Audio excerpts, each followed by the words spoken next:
Assalamualaikum warahmatullahi wabarakatuh. Perkenalkan, nama saya Jihan Ambersari, NIM 2101020059, Prodi Akuntansi A2.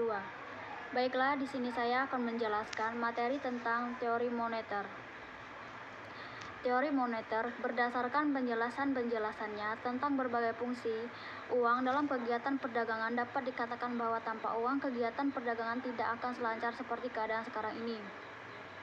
Dapat pula dikatakan bahwa uang dalam perekonomian memungkinkan dilaksanakannya spesialisasi dalam kegiatan produksi, dan spesialisasi ini akan menaikkan produktivitas. Selanjutnya, perluasan pasar akan mengembangkan kegiatan ekonomi dan mendorong dilakukannya perkembangan teknologi. Teori kuantitas uang tradisional.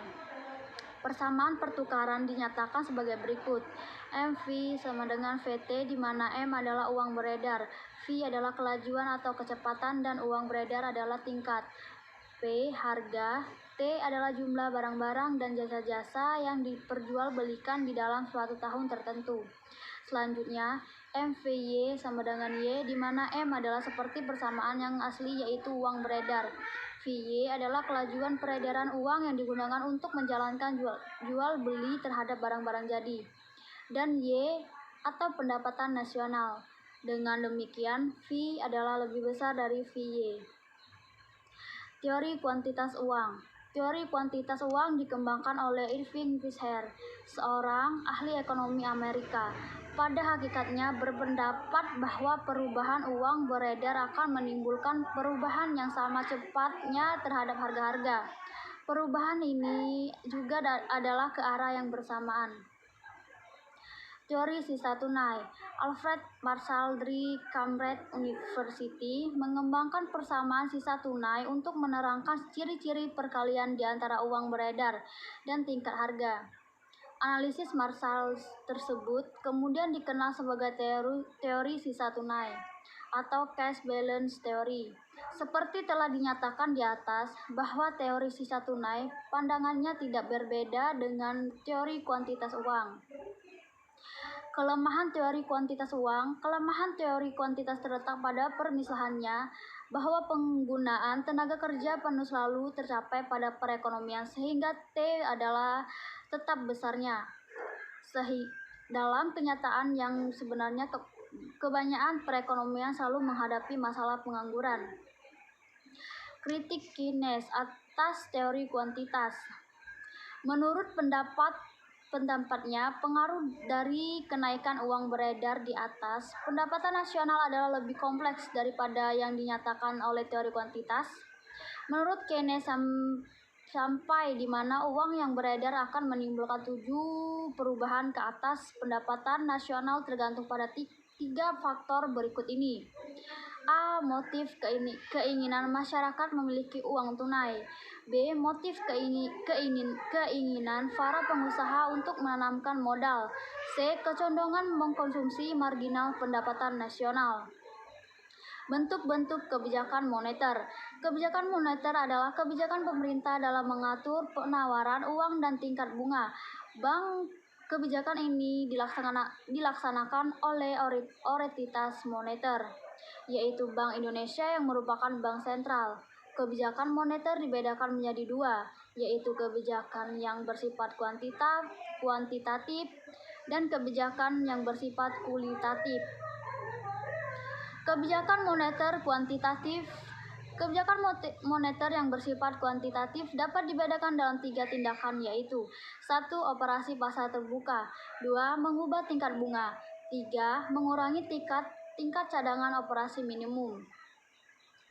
Kebijakan moneter kualitatif. Kebijakan moneter yang bersifat kualitatif biasanya dibedakan dalam 2 jenis, yaitu 1. Pinjaman secara selektif, yaitu menentukan jenis-jenis pinjaman yang harus dikurangi, dikembangkan atau diutamakan. 2. Pembujukan moral, yaitu bank sentral mengadakan pertemuan langsung dengan pimpinan bank umum untuk meminta bank-bank umum melakukan langkah-langkah tertentu. Kebijakan moneter dan mekanisme transmisi. Rangkaian perubahan-perubahan yang terjadi itu dinamakan mekanisme transmisi. Mekanisme transmisi menggambarkan rangkaian perubahan yang akan berlaku sebagai akibat dari kebijakan moneter yang dijalankan. Secara ringkas dapat diformulakan, yaitu AR, AI, AAE, AY, yang artinya perubahan-perubahan yang dinamakan sebagai mekanisme transmisi meliputi perubahan berikut ini. A. Kebijakan moneter akan merubah tingkat bunga AR. B. Perubahan tingkat bunga akan merubah investasi AI. C. Perubahan investasi akan merubah perbelanjaan negara AAE. D. Perubahan perbelanjaan agregat akan merubah pendapatan nasional AY dan penggunaan tenaga kerja dalam perekonomian. Berdasarkan pada rangkaian perubahan-perubahan dalam perekonomian seperti digambarkan di atas, dapat disimpulkan bahwa efektivitas kebijakan moneter tergantung kepada sifat perubahan 3 variabel, yaitu tingkat bunga, tingkat investasi, dan pengeluaran agregat. Upaya pemerintah mengatasi kasus krisis moneter. Bagaimana pemerintah mengatasi kesulitan jangka pendek, juga bagaimana mengatasi kesulitan jangka panjang. Jika masalah tercipta di satu sektor, misalnya perumahan, masalah tersebut perlu diselesaikan di setiap sektor, misalnya belanjaan konsumen. Jika tidak, biaya jangka panjang akan mengalahkan manfaat jangka pendek. Proses ini tidak dapat dilakukan dengan keputusan pemerintah. Baiklah, mungkin itu saja yang dapat saya sampaikan. Wassalamualaikum warahmatullahi wabarakatuh.